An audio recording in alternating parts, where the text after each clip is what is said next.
Bom dia a todos, bom dia a todas, bom dia para você que está nos assistindo pela Pop TV em Sobradinho e Porto Alegre. Sejam todos muito bem-vindos e bem-vindas ao nosso programa. Hoje, quarta-feira, é dia de conhecer os serviços, então vamos saber como é que ficou o setor de serviços no mês de dezembro, como ele fechou o ano. Mas a gente vai falar um pouquinho antes das projeções do mercado para o próprio setor de serviços, para ver como é que estava esse termômetro, se o mercado acertou ou errou.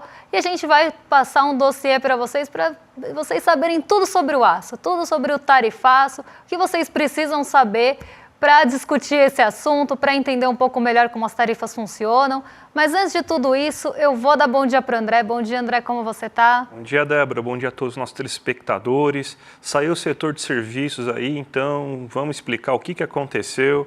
A história aí do pouso suave parece que está indo para o saco. A taxa Selic está batendo e está batendo forte, até onde a gente nem estava imaginando tanto. Então a gente vai explicar até porque vocês podem perguntar, mas André, você não falou que o setor de serviços ia demorar para cair? Sim, mas eu vou te explicar por que ele está caindo, aonde está caindo, e isso já tem ligação com a Selic. Vamos falar também aí do tarifaço do Trump, vamos explicar o que vai acontecer mais uma vez. Vamos tirar todas as dúvidas que vocês tiverem em relação a isso. Mas antes de tudo isso, até porque o dia é bem agitado hoje, né, Débora? Já vamos para a nossa agenda, né? Então, o que o nosso telespectador aí deve enfrentar nesse dia? Bom, hoje de manhã, antes da abertura, como está sendo nos últimos dias, balanço da Restaurant Brands nos Estados Unidos e da Heineken, para quem gosta de cerveja aí, na Holanda, já saíram esses dados. IBGE, volume de serviços, saiu agora às 9 horas aqui no Brasil. Então a gente já teve essa divulgação, a gente vai trazer, como a gente já explicou aqui, tintim por tintim para vocês, do que está caindo e o que conseguiu segurar um pouco aí o volume de serviços nesse mês aqui de dezembro, no caso, né? 10h30, saiu o CPI, dado aguardadíssimo dos Estados Unidos hoje. Acho que o dado mais aguardado no mercado global é o índice de preços ao consumidor e o núcleo de janeiro. Esse dado tem bastante potencial de mexer com as expectativas de juros, assim como o encontro do Jerome Powell. Na verdade, hoje ele vai apresentar aquele relatório que eu falei ontem para vocês, na Comissão de Serviços Financeiros da Câmara. E o mercado está muito ansioso para saber se Jerome Powell vai dar alguma sinalização em relação à política monetária, ainda mais porque saiu o índice de inflação por lá. Então as duas coisas estão bem ligadas e elas ficam bem na centralidade hoje entre os assuntos dos Estados Unidos. Só não vou trazer o CPI agora para vocês, posso passar muito por cima, porque não deu tempo de fazer o gráfico por conta do horário, porque nos Estados Unidos acabou o horário de verão e isso acaba mexendo com toda a agenda. Meio-dia e meia sai estoques de petróleo, então a gente tem aí semana até dia 7 de fevereiro. Esse dado tem ganhado um pouco mais de relevância, até pelo peso que está se dando ao petróleo nos Estados Unidos. Então espera-se que os estoques de petróleo subam por lá e quando isso acontece, mexe com o preço do petróleo Brent. Mas vamos seguir que tem mais coisa na agenda e a gente vai passar aí para vocês. Hoje, o presidente do Fed de Atlanta, Rafael Bostic, vai discursar em um evento da Associação Nacional de Diretores Corporativos, às 2h nos Estados Unidos. Tem fluxo cambial semanal às 2h30. Esse dado sai toda semana, velho conhecido nosso. E o Christopher Waller também vai discursar sobre moedas estáveis em um evento. Por mais que esses assuntos não sejam diretamente ligados à política monetária, a juros, diretamente, eles vão falar até sobre outros assuntos muitas vezes, é sempre esperado que tenha algum spoilerzinho, alguma sinalização em relação à política monetária, à política de juros nos Estados Unidos. Por isso que o mercado acaba voltando um pouco as atenções para esses discursos. Depois do fechamento, aqui no Brasil, tem balanço da Suzano e da TOTVS, e na Itália, Telecom Itália. Durante o dia hoje, a gente tem aquele relatório de petróleo do OPEP também. Então, ele deve ficar ali junto com os estoques para direcionar o mercado de petróleo. Os dois devem ser os mais importantes aí. Amanhã a gente traz para vocês o balanço desse relatório para ver como é que estão as previsões da OPEP para a produção e para a demanda do petróleo mundial. Então já vamos partir agora para o nosso Brasilzão, Débora, que tem a pesquisa mensal de serviços e tem o que o nosso amigo mercado achava que ia acontecer, né? Só para a gente situar vocês, a gente teve uma queda mensal de 0,5% do setor de serviços no mês de dezembro. Junto com isso, você teve uma alta de 3,1% no ano, mas o nosso amigo mercado aí, o que eles estavam achando? Eles erraram bem feio, né, Débora? Então explica pra gente. Erraram. Eu até queria trazer a projeção antes, né, para a gente entender o que o mercado estava esperando e por que o mercado estava esperando esse comportamento do setor de serviços. Foram 29 respondentes dessa vez, não foram 35 como ontem, foram 29 menos respondentes, mas aqui a gente tem, né, dois respondentes esperavam uma queda mais brusca no setor de serviços, então 7% dos entrevistados acreditava que os serviços iam cair de 2,2% a 1,6%, uma queda bem dura aqui, e 4 respondentes, o que correspondia a 14%, acreditava que ia ter uma alta de 0,5% a 0,8%. Então, essas são as extremidades. Depois a gente tem 24% dos respondentes aqui acreditando que ia ser de 0,5% a queda ou até 0%, ficar na estabilidade. A média, quando a gente pega a média das projeções, ficou em 0%, tá? Então, a média da projeção é que os serviços não iam nem crescer, nem diminuir. Eles iam ficar realmente estáveis. Só que a gente tem a maior parte dos respondentes nessa faixa de que os serviços iam crescer de 0,1% a 0,4%.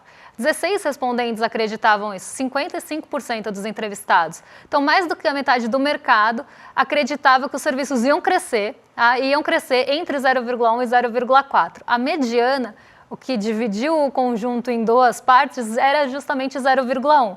Então, a média e a mediana estavam muito próximos, entre 0 e 0,1%. O mercado acreditava, então, que os serviços iam ficar estáveis e que esse mês poderia ser uma retomada do setor de serviços depois de um mês de novembro ruim.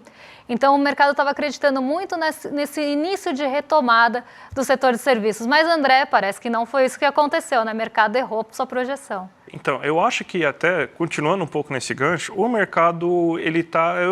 uma coisa que eu estou ouvindo toda hora no rádio, eu faço aquele grande exercício lá, filtragem, né? Quase um grande filtro de barra para evitar que vocês ficam tomando essas toxinas aí que eu tenho que tomar aí para ficar vendo análise de economista de mercado na manhã. Eles falam assim, não, a economia brasileira vai passar agora por um pouso suave, uma leve desaceleração. E é isso que muita gente estava acreditando. Só que o que a gente está vendo aí é que, principalmente no setor produtivo, a gente já começa a ter isso. Então, por que o pessoal acreditava?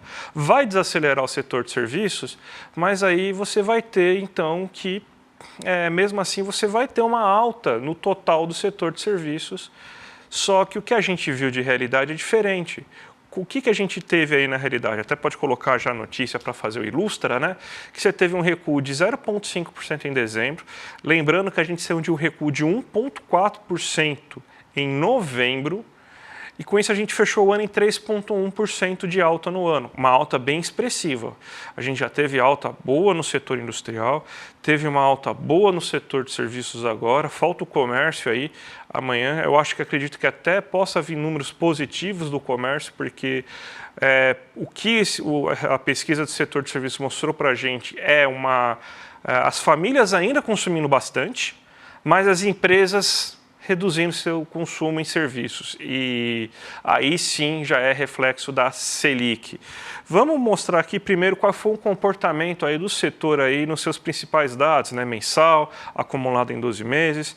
Uma queda de 0,5% em relação ao mês anterior. Só que um setor de serviços melhor do que a gente estava no ano passado, então 2,4%. Então, mesmo com essa queda mensal, se a gente for comparar com o mês anterior, com o ano anterior, a gente está realmente melhor, ou seja, a economia está bem melhor do que estava no ano anterior, só que a gente está desacelerando. Com isso, a gente chegou tanto no acumulado 12 meses quanto no acumulado no ano, no resultado final de 3,1%, fechando aqui. Fechando, então, esse ano de 2024. E a gente vê aqui quais são os dados aqui mais importantes, então, setores mais importantes para a gente conseguir entender da onde veio a queda e por que você não teve uma queda ainda maior. Vamos pegar aqui os serviços prestados às famílias. Teve uma alta de 0,8%. E você teve que o brasileiro gastou com alojamento e alimentação 1,1% a mais, Além disso, também gastou com outros serviços prestados às famílias 2,7% a mais. Então, bares, restaurantes, hotéis no primeiro segmento, no segundo segmento manicure, cabeleireiro, lavanderia e etc. Então, a gente teve essa alta. As famílias continuaram consumindo, até porque dezembro é um período de grande consumo das pessoas, das famílias. A gente vê isso, inclusive, no preço do transporte aéreo, que não está aqui, mas a gente consegue observar que ele cresceu 7%. Ou seja, o brasileiro viajou, o brasileiro foi no barzinho, o brasileiro foi fazer sua celebração, o brasileiro consumiu nesse mês de dezembro. Só que quem não consumiu foram as empresas brasileiras. Olha aí, as quedas estão em serviço de informação e comunicação, que é muito consumido principalmente pelas empresas, serviços profissionais administrativos e complementares, 0,7%, serviços técnico-profissionais, que aí é aquela consultoria que você utiliza, o contador, o serviço de escritório, caiu 5,1%, serviços de transporte, serviços terrestres, 2,4% de queda. Então, o que aconteceu é que o setor produtivo não consumiu serviços em dezembro. A indústria teve queda, então ela demandou menos serviços, e o setor de serviços também foi menos procurado, teve um volume menor de serviços prestados. Então, aí sim a gente começa a ver a Selic já atuando, não no serviço que a gente está habituado, que a gente sempre, quando a gente fala de setor de serviço, a gente pensa sempre no cabeleireiro, a gente sempre pensa naquele serviço que a família consome, mas não. A gente já vê o setor de serviços, os serviços prestados às empresas sendo afetados. Então é aí que está o problema. Então a Selic já está afetando, se ela já está reduzindo o ímpeto da indústria, ela também está reduzindo o ímpeto dos serviços profissionais às empresas. Então foi aqui que você teve a queda. Então sim, a gente já tem aqui uma influência da Selic no setor de serviços. Talvez isso aí, para os serviços prestados às famílias, tenha uma queda só daqui a pouco, mesmo o PMI mostrando uma queda preocupante no mês de janeiro, mas vamos ver como que vai ser isso, né? Então, o PMI é um termômetro, o PMI não é o dado finalizado, mas a gente já vê, então, as empresas procurando menos serviços, sinal de que aquela coisa do pouso suave que eles estavam falando, pode ser um belo de um pouso forçado e que eles pode causar um estrago muito rápido se a gente continuar teimando com essa política de Selic tão elevada, ainda mais com a perspectiva de chegar até 15. Imagina qual que vai ser o desastre que isso pode acontecer na economia, Débora. E hoje de manhã, até complementando aí um pouquinho o que o André estava falando, eu vi agentes do mercado, pasme você, André, falando que a Selic talvez já esteja num patamar muito alto, e que se continuar insistindo nisso, isso vai começar a pressionar principalmente ativos de risco, porque vai ter uma fuga para renda fixa, isso no mercado financeiro, isso no mercado de ativos, tá? Mas que também isso teria uma implicação nas empresas. Olha, André, quem diria, né, nossa amiga Kendi aqui aparecendo de novo, quem diria que isso ia acontecer agora, em fevereiro, o mercado começou a falar disso. Mas óbvio, é que agora vai pegar o bolso deles, né? Então, o pessoal esquece, né, que uma coisa que eu acho muito interessante é que as empresas acabam esquecendo, né, que uma parte importante do rendimento delas vem do consumo, né? E o consumo só acontece quando as pessoas têm renda, né? Elas acabam esquecendo aí que o gasto dela é a renda de outra, e as pessoas só vão comprar os produtos delas se as pessoas tiverem renda. Parece que eles esquecem momentaneamente, né, que existe essa situação aí de dependência de as pessoas terem renda para elas consumirem, né? Mas daí chega nesse momento, o calo aperta um pouquinho, elas começam, é verdade, né, gente? Pô, essa segunda parte a gente precisa que o trabalhador tenha um certo dinheiro para consumir, né? Senão eu vou vender para quem?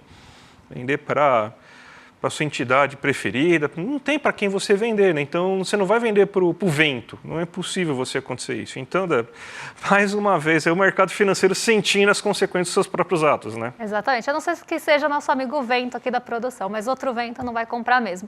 Agora a gente vai falar sobre tarifaço, né? Esse assunto que está muito aí no centro das discussões, está todo mundo falando sobre a tarifa do aço, e eu vim percebendo, inclusive conversando com alguns colegas aqui no próprio ICL, vendo as dúvidas de vocês que surgem no chat, nos comentários dos vídeos, então eu resolvi fazer um compiladão aqui para vocês, de tudo que vocês precisam saber para conseguir entender toda essa questão da tarifa do aço. Então a gente vai começar lá atrás, explicando para vocês como é que isso funciona, quem que é afetado, até trazendo alguns números, e a gente vai passando quem ganha, quem perde, quase fazendo aqui uma análise crítica disso, né? Quem que se favorece disso, quem que não se favorece, quem que se beneficia, quem sai perdendo, por que isso está acontecendo, quais movimentos aconteceram lá nos Estados Unidos para levar o Trump nessa direção, o que eles estão vendo em relação ao Brasil, e aí, por fim, a gente vê quem que vai ser mais afetado aqui no Brasil e quem vai ser menos dentro dessa indústria siderúrgica. Mas vamos começar lá do princípio, dos primórdios.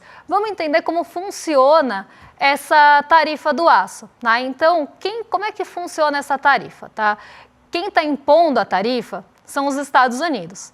Então, se você tem os Estados Unidos impondo uma tarifa para os produtos que entram nos Estados Unidos, então é justamente para evitar que venha essa produção de fora. Então eu trouxe aqui um exemplo muito simplificado para vocês, só para vocês acompanharem comigo o raciocínio e entender como é que isso é imposto. Claro, aqui eu fiz uma simplificação para ficar mais didático para vocês, mas vamos pensar que uma empresa brasileira vende aço para os Estados Unidos a $100 por tonelada.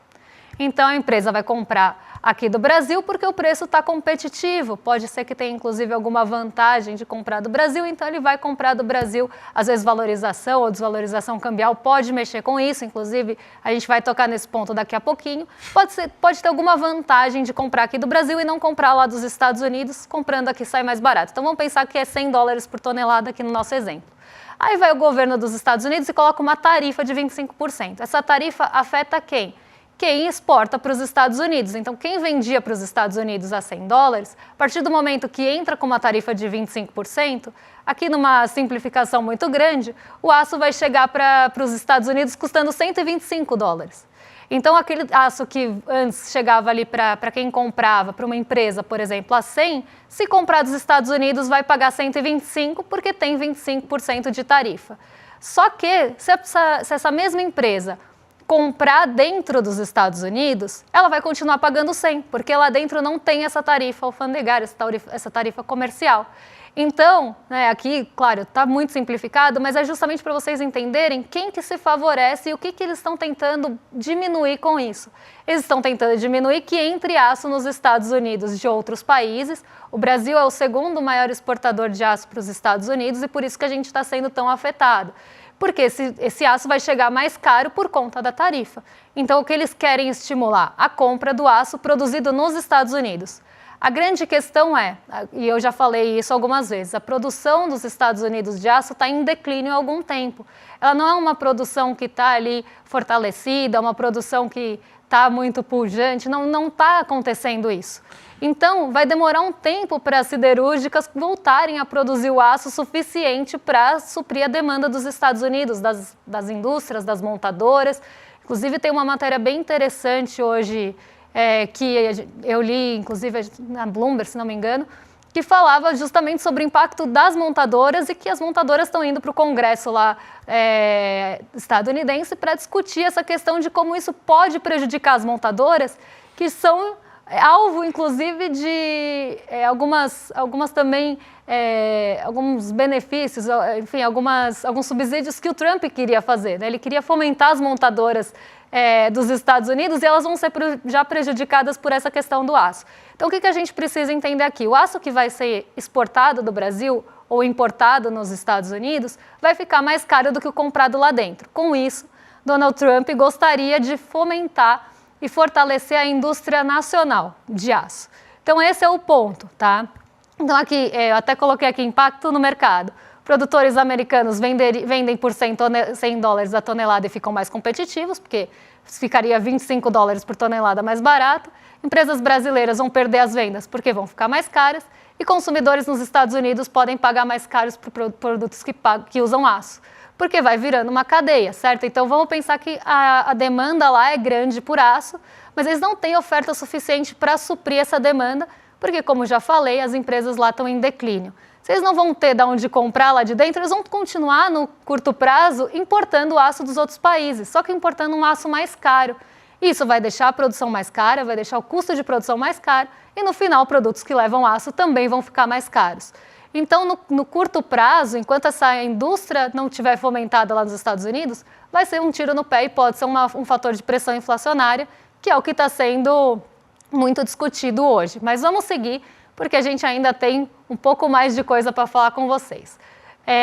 Quem ganha com a sobretaxa do aço e alumínio nos Estados Unidos? Bom, os próprios produtores de lá, né, que vão ter menos concorrência porque os preços vão estar mais altos, e a gente já viu uma valorização de algumas ações de siderurgia nesse sentido, por mais que elas ainda não consigam suprir a demanda, a gente sempre lembra vocês que o mercado age na expectativa. Então, diante de uma expectativa de aumento de produção para suprir essa demanda interna dos Estados Unidos, pode ser que empresas grandes como a US Steel, a Alcoa, se beneficiem diretamente desse movimento, porque elas vão ter ali o maior mercado consumidor interno que pode induzir elas a produzir mais aço e ter mais lucro no futuro, já que vai ter essa barreira do aço que entra de fora. Tá? Então, esse é um outro ponto. E o governo também reforça um discurso protecionista e atrai apoio do setor industrial. Só que aí a gente tem que tomar um pouco de cuidado, porque nem todo setor industrial vai apoiar isso, como o caso das montadoras, que já estão aí pensando em como eles vão rebater essas tarifas, porque isso deve impactar muito a produção, por exemplo, dos automóveis, que depende do aço e depende muito do aço importado. Vamos seguir aqui para quem perde, então, nessa história. Bom, consumidores, como eu falei, que usam produtos que usam aço, alumínio, então carro, eletrodoméstico, eletrônicos vão ficar mais caros, porque vai desencadeando ali. Exportadores dos Estados Unidos podem também ter um prejuízo nisso, porque se você impõe uma barreira ali, uma tarifa, pode ter retaliação do país afetado. Então, a China, por exemplo, pode trazer uma retaliação em resposta e isso vai prejudicar quem exporta. Então, vai ter uma barreira dupla, né? Então, a China também vai colocar uma barreira, outros países podem colocar barreiras a produtos que também são importados dos Estados Unidos e aí os exportadores podem sair também perdendo nessa. Setores dependentes de aço e alumínio, já falei, então a matéria-prima fica mais cara, o produto fica mais caro, porque no curto prazo não tem aí quem supra essa demanda. E o setor agrícola, por mais que seja muito indiretamente, também pode acontecer por conta das retaliações. Então, as retaliações podem mexer com outros setores que às vezes a gente nem pensa, porque isso aconteceu no primeiro mandato do Trump. Alguns setores começaram a sofrer por conta de retaliações em resposta às tarifas impostas lá no primeiro governo dele, porque ele já fez isso, depois mudou para sistema de cotas, a gente já explicou isso para vocês. Então, outros setores podem começar a perder mercado por conta da retaliação que pode começar a acontecer em outros países que têm relações comerciais com os Estados Unidos. E é isso que ninguém quer. Pode passar aí para a próxima página para o pessoal em casa acompanhar. É isso que ninguém quer. Que tem uma guerra comercial que começa a prejudicar todo mundo no final das contas. Vai prejudicar outros países, vai prejudicar alguns setores industriais dos Estados Unidos, vai prejudicar alguns exportadores dos Estados Unidos. Então, essa guerra comercial, no final, acaba prejudicando quase todo mundo. Aqui a gente tem o balanço da primeira medida do Trump 1, né, que foi quando ele teve essa adoção. Ele criou 8.700 empregos, mas isso custou mais por vaga. E empresas siderúrgicas lucraram 2,4 bilhões, mas as empresas que compram aço pagaram 5,6 bilhões a mais. Então, não barateou a produção dos Estados Unidos, por mais que as siderúrgicas estadunidenses tenham lucrado um pouco mais, para quem compra o aço, para quem usa o aço, ficou muito mais caro, ficou 5,6 bilhões mais caro. Então, ele agrada um lado, mas vai desagradar vários outros setores dentro da própria indústria americana que ele quer fomentar. Vamos ver aí por que o Brasil ficou na mira do aço, né? Por que o Brasil ficou na mira dos Estados Unidos, não do aço? O aço brasileiro ficou na mira, gente, que confusão. Por que o aço brasileiro ficou na mira dos Estados Unidos? Um assessor de Trump, o Peter Navarro, acusou o Brasil de vender aço mais barato usando real desvalorizado e subsídios. Então, a gente estava com uma moeda desvalorizada e tinha alguns subsídios. E esse Peter Navarro, como a gente é o segundo maior exportador aí para os Estados Unidos, começou a falar que o nosso aço estava chegando muito mais barato, que estava quase inundando ali os Estados Unidos de aço brasileiro e que isso era pouco competitivo. Então, o Brasil entrou na mira justamente para isso. Aí eu trouxe alguns números para vocês. A gente exportou quase 4 milhões de toneladas de aço para os Estados Unidos em 2023. Isso representa 14% do total das importações americanas de aço. E ainda em 2024, tá, esse dado pode ser atualizado, 2024 cresceu mais ainda.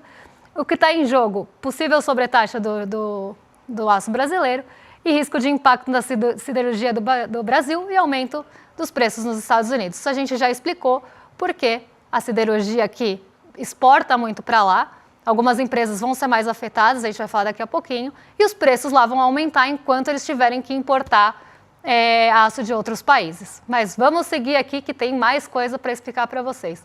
No Brasil, quem ganha e quem perde com essa sobretaxa? Empresas menos dependentes dos Estados Unidos vão sair ganhando. Então, a Uzi Minas, por exemplo, não tem como foco os Estados Unidos como foco de exportação. Uzi Minas exporta mais para a Argentina, então vai ser menos impactada. A Gerdau, eu falei ontem para vocês, a Gerdau ela tem fábrica nos Estados Unidos, ela tem planta aqui e ela tem planta dentro dos Estados Unidos. Então, ela consegue driblar aí parte dessa sobretaxa, porque parte da produção é feita nos próprios Estados Unidos. Então, feita lá dentro, não vai ter a tarifa, por mais que seja uma empresa brasileira. Inclusive, o Donald Trump gostaria que isso acontecesse, que as empresas fossem lá produzir, para gerar empregos lá, para gerar renda lá. Então, por mais que parte desse lucro venha remetido aqui para o Brasil, você está gerando uma parte de empregos ali nos Estados Unidos. Então, por mais que tenha toda essa vontade de fomentar a indústria nacional, eles também querem atrair alguns países a fazer a planta produtiva lá, como foi o caso da Gerdau. Gerdau já tem planta nos Estados Unidos há algum tempo e tem como mercado consumidor os próprios Estados Unidos. Mas vamos seguir aqui para ver quem que perde aqui no Brasil. A CSN exporta 20% do volume da produção para os Estados Unidos e isso representa 15% da receita. De todas, ela é a mais prejudicada. Das 3 mais conhecidas, ela é a que sai perdendo. E o setor siderúrgico como um todo acaba perdendo mercado, porque pode enfrentar aí queda na demanda e nos preços. Então, a gente vê que tem uma série de desencadeamentos da tarifa do aço, que eu tentei falar rápido, né, ficou um pouquinho corrido, mas a gente vê que tem uma série de desencadeamentos que podem vir disso, que às vezes a gente nem pensa. Por exemplo, as retaliações podem começar a afetar outros setores dos Estados Unidos, as montadoras já estão pensando nesse impacto, já estão medindo esse impacto. Então, a gente precisa pensar nisso realmente de uma forma ampla para entender, né, quem que Donald Trump está querendo favorecer, quem que ele está querendo proteger com isso e como funciona para que a gente consiga discutir isso com mais profundidade. Débora, vamos chamar a nossa audiência agora para a aula que vai acontecer amanhã, quinta-feira, aí, que é a nossa aula aberta, a Vingança dos Humilhados. E a gente tem, então, que são mais de 3.000 alunos e alunas que já estão matriculados no curso Repensando o Brasil, a primeira pós-graduação em parceria com a FESP, que é uma instituição de ensino aí muito tradicional no Brasil. E a gente está com parceria com ela para oferecer essa pós completamente nova. Olha só o time que vai estar junto com vocês aí nessa pós. Ó. Marilena Chauí, Muniz Sodré, o Ladislau Dalbro, o Lindener, Renato Giannini, José Souza, muito mais gente. Da área de Sociologia, História e Política. Então, gente, façam parte, ajudem a gente aí, se vocês ficarem interessados, façam parte aí também dessa comunidade que vai ser maravilhosa aí, porque amanhã é a última oportunidade para vocês entrarem na primeira turma. Então, clica agora em iclmercado.com.br, já se inscreve na pós e amanhã ainda tem a oportunidade aí para você se inscrever e se matricular na primeira turma, obviamente aí com algumas garantias, algumas condições especiais. Então, gente, imperdível. E agora vocês ficam aí na sequência com o Rolê ICL, nossos vizinhos de cima já prontos para receber vocês. Hoje, Roberta Garcia e Guga Noblar, vocês estão em mais do que excelente companhia e amanhã a gente volta para tratar os principais assuntos do dia com vocês. Um beijão e até lá, pessoal. Até mais, gente. Tchau, tchau. As elites brasileiras trabalharam ano após ano para levar o povo mais pobre do nosso país à autodestruição, ao caos, ao empobrecimento e à radicalização política completa. Os episódios do Homem-Bomba em Brasília ou do 8 de janeiro não foram à toa. As constantes humilhações impostas e a impossibilidade de sair de uma condição subhumana levaram essas pessoas a ter esse comportamento de autodestruição e de destruição. Afinal, o que impede quem já não tem nada a perder? Quer entender melhor como isso acontece? Então você precisa se inscrever agora para participar da aula magna aberta que eu, juntamente com Renato Giannini Ribeiro, daremos para o ICL. A Vingança dos Humilhados. Como as elites brasileiras condenaram os mais pobres à autodestruição. E essa aula será no dia 13 de fevereiro, uma quinta-feira, a partir das 20 horas, todos os canais do ICL.